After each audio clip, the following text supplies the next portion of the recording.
मित्रहो, आज ही गोष्ट केवळ एका महिलेची नाही तर ती आहे धगधगत्या मशालीची।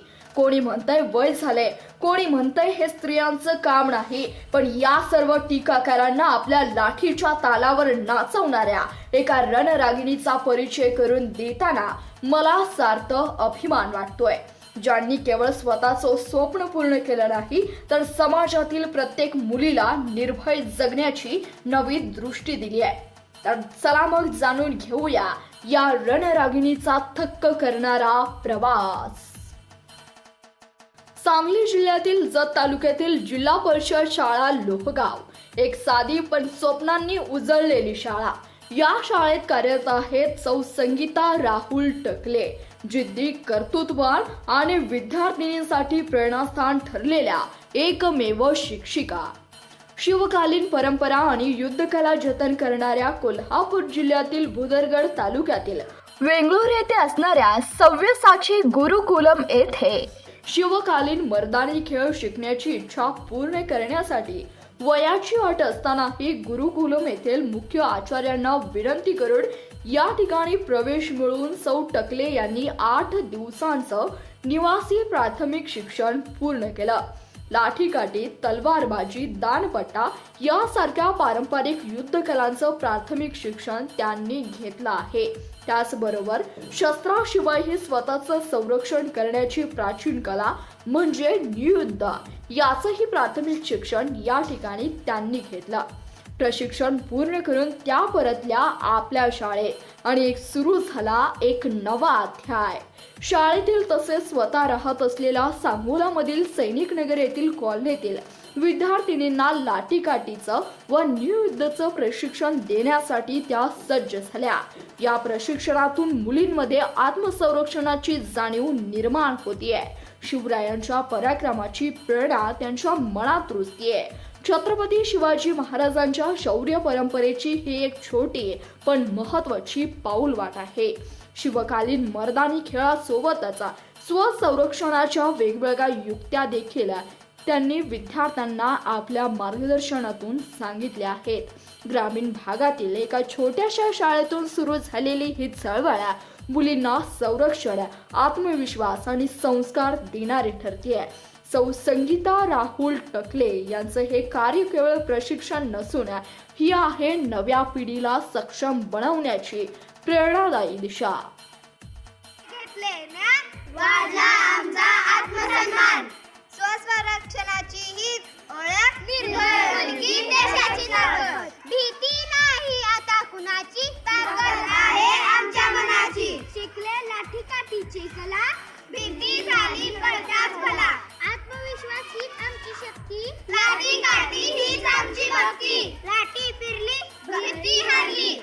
4 महिन्यापासून ही लाठीकाठीची ट्रेनिंग सुरू आहे आणि काही पहिली फेक, दुसरी फेक अशा विविध प्रकारचे लाठीकाठीचे प्रकार आम्हाला मॅडमनी शिकवले। आम्ही आत्मनिर्भर होणार, एक नारी सबसे भारी शिकवतात आणि त्यामुळे आम्ही भविष्यात पुढे जाऊन स्वतःचं संरक्षण करू शकतो हा आत्मविश्वास आमच्यामध्ये आहे आणि आम्ही आमच्याबरोबरच इतरांना पण ही लाठीकाठी शिकवतोय आणि अजून पण आम्हाला प्रगती करायची, ह्याच्यापेक्षा पण आणखी जास्त चांगली लाठीकाठी आम्हाला शिकायची। आम्हाला टीचरांनी लाठीकाठी शिकवल्याबद्दल आम्ही आमच्या स्वतःचे संरक्षण करू शकतो आणि टीचर सरावासाठी आम्हाला घरी काठी देतात आणि अजून आम्ही खूप प्रयत्न करून खूप अजून लाठीकाठी शिकू शकतो आणि गावातल्या सर्वांनाही मुलींना असं लाठीकाठी शिकवू शकतो। आम्ही शिवजयंतीला पण हा लाठीकाठीचा कार्यक्रम घेतला होता आणि गावातील सर्व नागरिक इथे उपस्थित होते, तेव्हा त्यांना पण हा कार्यक्रम फार आवडला। मुलींनी स्वतःच्या संरक्षणासाठी हे शिकले, हे त्यांना पण आवडलं, त्यांनी बक्षीस पण दिली आम्हाला।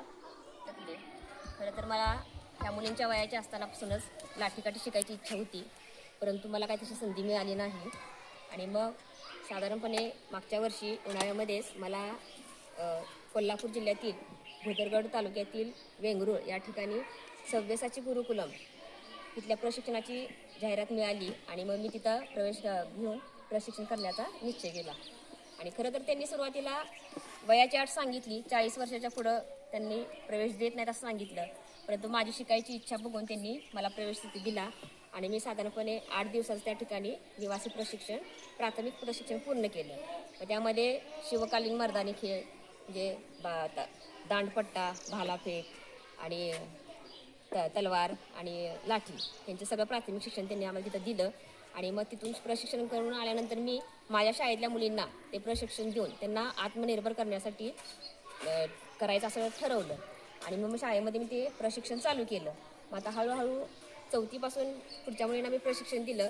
पण त्यांचं बघून बघून आता 1ली-2रीच्या मुलीसुद्धा लाठीकाठीचं बेसिक प्रशिक्षण घ्यायला लागलेले आहेत.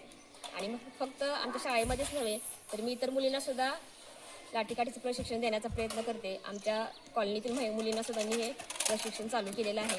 आणि हळूहळू मला जास्तीत जास्त मुलींना हे प्रशिक्षण देऊन मुलींना आत्मनिर्भर करायचं आहे असं मी ठरवलेलं आहे. जिल्हा परिषद शाळा लोहगाव, तालुका जत, जिल्हा सांगली. मी मुख्याध्यापक प्रमोद विठ्ठल कोडक. शिवजयंतीच्या निमित्तानं आमच्या शाळेमध्ये लाठीकाठी हा एक संरक्षणाचा उपक्रम घेतला गेला. आजकाल समाजामध्ये अनेक ठिकाणी मुलीवर, स्त्रियांवर अत्याचार घडतात. अशा वेळेला मुली किंवा स्त्रिया विरोध करण्यास असमर्थ ठरतात. अशा वेळेला लहानपणापासून बाळकुडं जर त्यांना मिळालं तर निश्चितपणे मुली आणि स्त्रिया आपलं स्वतःचं संरक्षण करू शकतात. आणि अशा पद्धतीचं ट्रेनिंग आमच्या शाळेतील सौ संगीता टकले मॅडम यांनी स्वतः कोल्हापूरला घेतलं. आणि तसं शाळेमध्ये मुलींना आता ट्रेंड केलेला आहे बऱ्यापैकी, अजूनही चालू आहे. त्याचा उपक्रम आम्ही शिवजयंती दिवशी घेतला. आणि मान्यवरांच्या गावातील जे पालक आहेत, काही तज्ज्ञ मंडळी आहेत, त्यांचं असं मत आलं की हे शाळेत आणि खास करून मुलींसाठी काळानुसार, समाजानुसार फार गरजेचं होतं. अशा प्रकारे त्यांनी त्यांचं मत व्यक्त केलं. मराठी शाळा लोहगाव या शाळेमध्ये प्रशिक्षक टकले मॅडम यांनी चांगल्या पद्धतीचं प्रशिक्षण मुलींना दिलेलं आहे. लाठीकाठीचा स्वाभिमान या मुलींच्या संरक्षणासाठी झालेला आहे. तरी अशाच पद्धतीनं यापुढेही कार्यक्रम त्यांनी सादर करावा आणि मुलींना प्रशिक्षण. नमस्कार. खरं तर आज जो उपक्रम घेतला शाळेमध्ये, खरं तर टकले मॅडम, टकले सर, तुमच्या दोघांचं खूप खूप धन्यवाद करतो. काही मुलांमध्ये एवढी ॲक्टिव्हिटी तुम्ही आणताय की आम्ही शब्दात व्यक्त करू शकत नाही. त्या भावना आम्ही व्यक्त करू शकतो. खरं तर माझं भरून आला होता. एवढं खुशी, मला एवढं म्हणजे आनंद झाला होता की मी ते शब्दात सांगू शकत नाही. पण खरंच इथून पुढं असंच सहकार्य आम्ही सहकार्य, आमचं सहकार्य राहीलच त्याबद्दल. पण तुम्ही अजूनही ह्यामध्ये काय सुधारणा करता येतील तर कराव्यात अशी मी विनंती करतो. आणि दोघांचं आणि शाळेच्या सगळ्या शिक्षक आणि मुलांचं पण खूप खूप धन्यवाद.